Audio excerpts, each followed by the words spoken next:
മൂന്നാം മോദി സർക്കാർ വന്നതിന് ശേഷം ചില ഇടതു പ്രൊഫൈലുകൾക്കും മുസ്ലിം നാമധാരികൾക്കും ഭയങ്കര സന്തോഷമാണ്. ജയ് ശ്രീറാം, മോദി അത് കളഞ്ഞു, ശ്രീരാമനെ കളഞ്ഞു, ജഗന്നാഥനെ പിടിച്ചു. ഇപ്പോൾ നമ്മുടെ ഒരു വീഡിയോയുടെ താഴെ ഒരാൾ വന്നിട്ടുണ്ട്, ചാണകങ്ങളെ ശ്രീരാമനെ ഞങ്ങൾ കളഞ്ഞു, ജഗന്നാഥനെ എടുത്തു. ഇത് രണ്ടും ഒന്നാണ്, വിഷ്ണു തന്നെയാണെന്ന് ഇവർക്കറിയാത്തതുകൊണ്ട് നമുക്ക് അവരോട് ക്ഷമിക്കാം. എന്നാൽ അത് മാത്രമല്ലല്ലോ, ജഗന്നാഥൻ ജയ് ജഗന്നാഥ് എന്ന് മോദി പറഞ്ഞതിൻ്റെ വിശ്വാസപരവും രാഷ്ട്രീയപരവുമായ കാരണങ്ങൾ നമുക്കൊന്ന് സംസാരിക്കാം. രാമായണം പരമ്പര ഉണ്ടായിരുന്നില്ലേ? ആ രാമായണം പരമ്പരയുടെ അവസാനം ശ്രീരാമൻ ആ പരമ്പരയിൽ തന്നെ പറയുന്നുണ്ട്, ഈ ഞങ്ങളുടെ വംശത്തിൻ്റെ തന്നെ കുലദൈവമാണ് ജഗന്നാഥൻ എന്ന് രാമായണം പരമ്പരയിൽ തന്നെ പറഞ്ഞിട്ടുണ്ടായിരുന്നു. ഇത് ഇന്ത്യയുടെ വടക്ക് ആളുകൾക്കൊക്കെ അറിയാമായിരിക്കും. ജഗന്നാഥൻ എന്ന് പറഞ്ഞാൽ രഘുവംശി ആണെന്ന്, അതായത് രാമൻ്റെ കുടുംബത്തിലെ ആൾ തന്നെയാണ് ജഗന്നാഥൻ എന്നുള്ളത്. ജഗന്നാഥൻ രഘുവംശിയാണെന്ന് രാമായണത്തിൻ്റെ അവസാനം ശ്രീരാമൻ പറയുന്നുണ്ട്.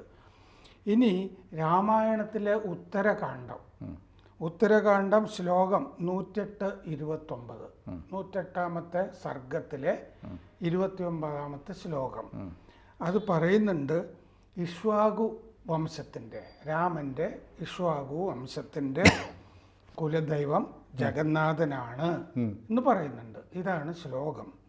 ആരാധ്യ ജഗന്നാഥം ഇക്ഷ്വാകു കുലദൈവതം. ഇക്ഷ്വാകു കുലദൈവമായ ജഗന്നാഥനെ ആരാധിക്കുക എന്ന് ഭഗവാൻ ശ്രീരാമൻ പറഞ്ഞിട്ടുണ്ടായില്ല. അതായത് ശ്രീരാമൻ ആരാധിച്ചിരുന്ന മറ്റുള്ളവർ ആരാധിക്കണം എന്ന് പറഞ്ഞ ഈശ്വരനാണ് ജഗന്നാഥൻ. പുരിയിലെ ജഗന്നാഥൻ കുടുംബത്തിൻ്റെ ദൈവമാണ്, ശ്രീരാമൻ്റെ കുലദൈവമാണ്. അതെ. എന്നിട്ട് ശ്രീരാമൻ വിഭീഷണനോട് ലങ്കയിൽ വെച്ചിട്ട് മോക്ഷത്തിന് വേണ്ടി പറയുന്നുണ്ട്. ശ്രീരാമൻ വിഭീഷണനോട് ശുപാർശ ചെയ്യുന്നുണ്ട്, നീ പുരിയിലേക്ക് പോയിട്ട് ജഗന്നാഥനെ കണ്ട് പ്രാർത്ഥിക്കൂ, ആരാധിക്കൂ. ആരാധ്യ ജഗന്നാഥം ഇക്ഷ്വാകു കുലദൈവതം ആരാധനീയ മനുഷ്യം ദേവാനാം ബസവാൽ സഹ എന്ന് പറയുന്നുണ്ട്. ഇത്രയും അതിൻ്റെ അകത്തുണ്ട്. കാളിദാസൻ്റെ രഘുവംശത്തിൽ, പിന്നെ മുരാരി മിശ്രയുടെ അനർഘരാഘവത്തിൽ ഒക്കെ ഈ വക കാര്യങ്ങൾ, ഈ ജഗന്നാഥനാണ് ഇക്ഷ്വാകു കുലദൈവം എന്നുള്ള കാര്യം, ശ്രീരാമനും ആരാധിച്ചിരുന്ന ആളാണ് ജഗന്നാഥൻ എന്നുള്ളത് വ്യക്തമാക്കിയിട്ടുണ്ട്. ഇതൊന്നും അറിയാതെയാണ് ഈ സുഡാപ്പി കുഞ്ഞുങ്ങളും ഈ കമ്മികളും ആ ഭാഷ നമ്മൾ ഉപയോഗിക്കാൻ പാടില്ലാത്ത, ഉപയോഗിക്കുന്ന കുഴപ്പമൊന്നുമില്ല, പോപ്പുലറായിട്ട് എല്ലാവരും ഉപയോഗിക്കുന്ന ഭാഷയാണ്.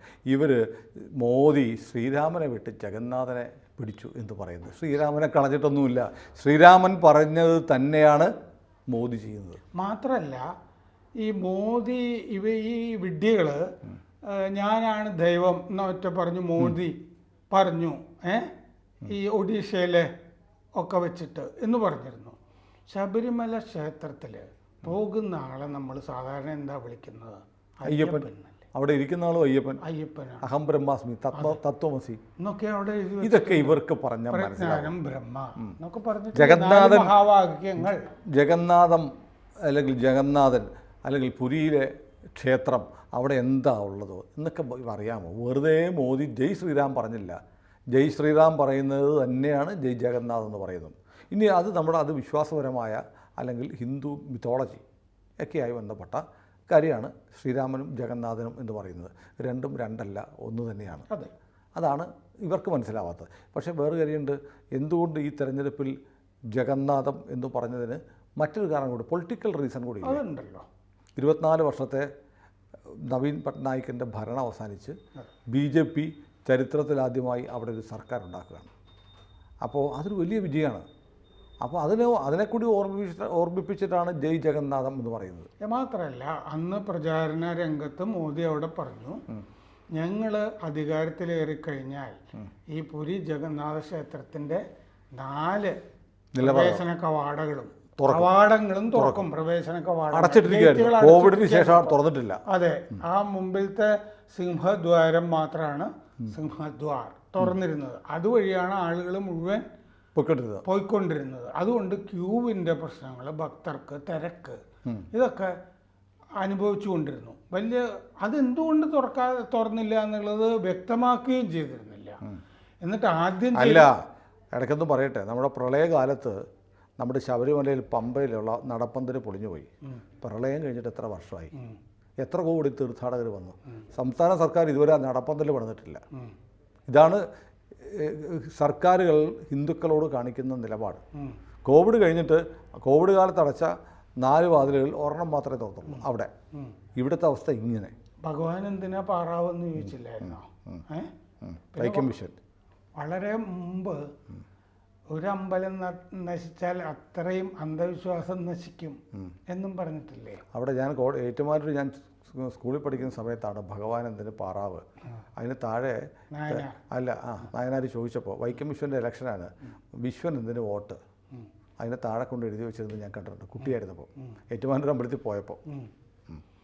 അപ്പോൾ അതുകൊണ്ട് ആ നടപ്പന്തൽ കെട്ടി ഉയർത്തില്ല എങ്കിൽ അത്രയും അന്ധവിശ്വാസം നശിക്കും എന്നായിരിക്കും പാർട്ടി ധരിക്കുന്നത്. പാർട്ടിയുടെ ഒരു തിരുത്താണത് ഭക്തർക്കുള്ളത്. അപ്പോൾ ആ 4 വാതിലുകൾ തുറക്കാനായിട്ട് മുഖ്യമന്ത്രി മാജിയും മറ്റു മന്ത്രിമാരും സംബിത് പത്രയും എല്ലാവരും കൂടി രാവിലെ 6:30 പോയി മംഗളാരതി 4 വാതിലുകളും തുറന്നു അവിടെ. ഇനിയിപ്പോൾ അവിടെ താക്കോല് കണ്ടുപിടിക്കാനുണ്ട്, രത്നഭണ്ഡാരത്തിൻ്റെ. അത് മിസ്സിംഗ് ആണ്. അതാണ് മോദി പറഞ്ഞത് തമിഴ്നാട്ടിൽ പോയി അന്വേഷിക്കണമെന്നൊക്കെ പറഞ്ഞത്. ഏതായാലും അതിൻ്റെ ഈ രാഷ്ട്രീയവും മറ്റു ക്ഷേത്രഭരണവുമായി ബന്ധപ്പെട്ട കാര്യമാണ്. കാരണം ഹിന്ദുക്കളുടെ വിശ്വാസം എന്താണെന്ന് ഹിന്ദുക്കൾക്ക് നന്നായിട്ടറിയാം, നരേന്ദ്രമോദിക്ക് അതിലേറെ നന്നായിട്ടറിയാം. അതുകൊണ്ടാണ് അദ്ദേഹം ശ്രീരാമനെ വിളിക്കേണ്ടടുത്ത് ശ്രീരാമൻ വിളിക്കും, ജഗന്നാഥനെ വിളിക്കുക എന്താ ശ്രീരാമനെ തള്ളിക്കളയല്ല, ശ്രീരാമനെ ഉൾക്കൊള്ളലാണ്, കൂടുതൽ ഉൾക്കൊള്ളലാണ്. ശ്രീരാമൻ്റെ കുലദൈവത്തെ വിളിക്കുക, അത് ശ്രീരാമൻ പറഞ്ഞിട്ടുണ്ട്. ലക്ഷ്മണനോടും ഭരതനോടും ഒക്കെ പറഞ്ഞിരിക്കുന്നു, എൻ്റെ കുലദൈവത്തെ നീ പ്രാർത്ഥിക്കൂ, ഞാൻ ആരാധിക്കുന്ന ദൈവത്തെ. അതാണ് മോദി പറഞ്ഞത്. അതൊന്നും അറിയാതെ കിടന്നങ്ങ് തുള്ളുവാണ് കുറേ ആളുകൾ. അതെ, മാത്രമല്ല നമ്മൾ രാമേശ്വരം ക്ഷേത്രത്തിലൊക്കെ പോകുമ്പോൾ അതിൻ്റെയൊക്കെ അർത്ഥം എന്താ അല്ലേ? അദ്ദേഹം യുദ്ധം കഴിഞ്ഞ് മടങ്ങി വന്ന് വിശ്രമിച്ച, ലങ്കയിൽ നിന്ന് വന്ന് വിശ്രമിച്ച സ്ഥലത്തല്ലേ രാമേശ്വര ക്ഷേത്രമൊക്കെ വന്നത്. എത്ര ക്ഷേത്രങ്ങൾ, തൃപ്രയാറില്. അപ്പോൾ ഈ മോദി പറഞ്ഞ എന്താണെന്ന് വെച്ച് കഴിഞ്ഞാൽ, അമ്മ മരിച്ച ശേഷം ആണ് ഞാൻ അറിയുന്നത് ഇങ്ങനെ. ഇനിയിപ്പോൾ എൻ്റെ കൂടെ ദൈവം മാത്രമേ ഉള്ളൂ. പിന്നെ നമ്മൾ അദ്വൈതത്തിൻ്റെ ഭാഗത്ത് നിന്ന് നോക്കുമ്പോൾ അതൊക്കെ ഞാൻ തന്നെയാണ് എന്ന് നമുക്ക് അറിയാം. ഞാൻ തന്നെയാണ് ബ്രഹ്മം. അതുകൊണ്ടാണല്ലോ അഹം ബ്രഹ്മാസ്മി എന്നൊക്കെ പറഞ്ഞ് 4 മഹാവാക്യങ്ങൾ ഉള്ളത്. അവനവൻ തന്നെ നന്മ ചെയ്ത് ദൈവം ആകുക. അതാണ് മനുഷ്യനിൽ നിന്ന് ദൈവത്തിലേക്കുള്ള യാത്രയാണ്. അല്ലാതെ നമ്മളിവിടെ നമ്മുടെ ഉള്ളിൽ തന്നെയാണ് പിശാചും അതല്ലാതെ ആ ഭാവത്തിനെ മാറ്റിക്കളിയ സ്വത്ത് ഗുണം കൊണ്ട് മരണശേഷം വിധി കൽപ്പിക്കാനായിട്ടൊരു ജഡ്ജിയായിട്ടൊരു ദൈവം നമുക്കിരിപ്പില്ല. ചത്തു കഴിഞ്ഞാൽ പുഴകളും ഇല്ല, ഹൂറിമാരും ഇല്ല, അതൊന്നുമില്ല നമുക്ക്. അത് മോദിക്കറിയാം. അതുകൊണ്ടാണ് മോദി ശ്രീരാമൻ എന്ന് പറയുന്നിടത്ത് ശ്രീരാമൻ പറയും, അല്ലെങ്കിൽ ജഗന്നാഥൻ എന്ന് ശ്രീരാമനെ പറഞ്ഞ് ശ്രീരാമനെ വാഴ്ത്തുകയും ചെയ്യും. കഴിഞ്ഞ ദിവസം ഇങ്ങനെ ബാലേന്ദ്രൻ ചുള്ളിക്കാട് കുറേ നേരം ശ്രീരാമനെ പറ്റി, കാരണം ശ്രീരാമനെ പറ്റി പറയുമ്പോൾ അദ്ദേഹം പൊട്ടിക്കരഞ്ഞു പോകും. അദ്ദേഹം പറയുമായിരുന്നു ഇങ്ങനെ, ശ്രീരാമൻ എന്ന് പറഞ്ഞു കഴിഞ്ഞാൽ ഇപ്പോൾ ഗാന്ധി വലിയ പൊളിറ്റിക്കൽ ഫിലോസഫി പോയി നാട്ടുകാരോട് പറഞ്ഞിരുന്നെങ്കിൽ അവർക്കൊന്നും മനസ്സിലാവില്ലായിരുന്നു. പക്ഷെ രാമനെ എല്ലാവർക്കും അറിയാം.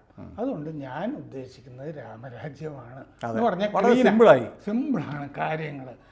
ആ പ്രയോഗം നടത്തിയത് അദ്ദേഹം മാത്രമാണ്. പിന്നെ നമ്മൾ നോക്കുകയാണെങ്കിൽ അത് ബാലേന്ദ്രൻ പറഞ്ഞല്ല, മോദി ആണ് ഈ രാമൻ്റെ കാര്യം പറഞ്ഞിട്ട്. പക്ഷെ രാമൻ ശരിക്കും നോക്കുകയാണെങ്കിൽ ഏകനായിരുന്ന ഒരാളാണ്. രാമൻ ആളുകൾക്ക് പ്രശ്നം ഉണ്ടാകുമ്പോൾ അതെ രാക്ഷസനിൽ നിന്ന് ഞങ്ങളെ രക്ഷപ്പെടുത്തണം കേട്ടോ എന്ന് പറഞ്ഞിട്ട് ആളുകൾ പോകുന്നത് രാമൻ്റെ അടുത്താണ്. രാമൻ പോയി ഇവരെയൊക്കെ രക്ഷപ്പെടുത്തിയൊക്കെ കൊടുക്കും, രാക്ഷസന്മാരെയൊക്കെ കൊല്ലും. പക്ഷെ രാമന് പ്രശ്നം വരുമ്പോഴൊന്നും ഒരാളും ഉണ്ടാകും. അതെ രാമൻ്റെ പ്രശ്നങ്ങൾ രാമൻ തന്നെ സഹിക്കണമായിരുന്നു. അനുഭവിക്കണമായിരുന്നു. എല്ലാം ഒരാളും കൂടെ ഉണ്ടായില്ല. എന്നിട്ട് അവസാനം അദ്ദേഹത്തിന് സ്വയം മടുത്തിട്ടാണ് അദ്ദേഹം പ്രായോപദേശം സരയൂ നദിയിൽ പോയി. അതെ, സരയൂരിലേക്ക് ഇറങ്ങി അങ്ങ് പോയി. അദ്ദേഹത്തിന് ആർക്കും വേണ്ട, അതായത് എല്ലാവരെയും അദ്ദേഹം സഹായിച്ചു. അദ്ദേഹം എല്ലാം സ്വയം ത്യജിച്ചു. അദ്ദേഹത്തിനും മടുത്തിട്ടാണ് സരയൂര് പോയതെന്ന് ബാലേന്ദ്രൻ പറഞ്ഞു. ഈ രാഷ്ട്രീയം ചർച്ച അല്ല, ഈ രാമനെ ഒന്നും അറിഞ്ഞുകൂടാ. എന്താണ് രാമൻ എന്നറിയാത്ത ആളുകളാണ് ഈ രാമന്റെ പേര്. ഞാൻ പറയാമെന്ന്, രാമൻ എന്ന് പറയുന്നത് മനുഷ്യൻ, ഒരു മനുഷ്യനായിട്ടാണല്ലോ വാൽമീകി രാമായണത്തിൽ രാമനെ അവതരിപ്പിച്ചിട്ടുള്ളത്. ആധ്യാത്മ രാമായണമൊക്കെ വരുമ്പോഴല്ലേ ദൈവമാണ്. അതെ അതെ. പക്ഷെ രാമന്റെ ദൈവമാണ് ജഗന്നാഥൻ. അതാണ് വ്യത്യാസം. അതിപ്പോൾ ഈ കമൻറ്റ് ബോക്സിൽ വന്ന് കുരു പൊട്ടിക്കുന്ന ലെഫ്റ്റ് ലിബറലുകൾക്കും സുഡാപ്പികൾക്കും വേണ്ടി ഈ എപ്പിസോഡ് സമർപ്പിക്കുന്നു. അങ്ങനെ കുരു ഇടയ്ക്കിടയ്ക്ക് പൊട്ടിച്ചുകൊണ്ടിരിക്കണമെന്ന് ഞാൻ അഭ്യർത്ഥിക്കുന്നു. പ്രേക്ഷകരോട് ഇതൊക്കെ പറയാൻ പറ്റും, അദ്വൈതം പറയാം. കൂടുതൽ വാർത്തകളും വിശേഷങ്ങളും നിങ്ങളിലേക്ക് എത്താൻ ABC മലയാളം സബ്സ്ക്രൈബ് ചെയ്യുക, ബെൽബട്ടനും അമർത്തുക.